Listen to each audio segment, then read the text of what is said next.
يتمسك بهذه الشرعية، والحفاظ على الشرعية ثمن الحفاظ عليها حياة.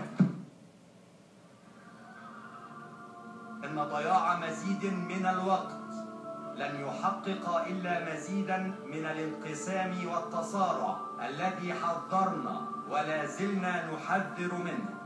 لقد عانى هذا الشعب الكريم ولم يجد من يرفق به أو يحنو عليه، وهو ما يلقي بعبء أخلاقي ونفسي على القوات المسلحة.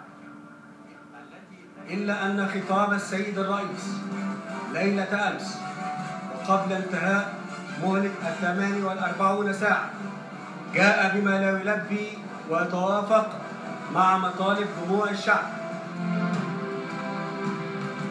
تعطيل العمل بالدستور بشكل مؤقت،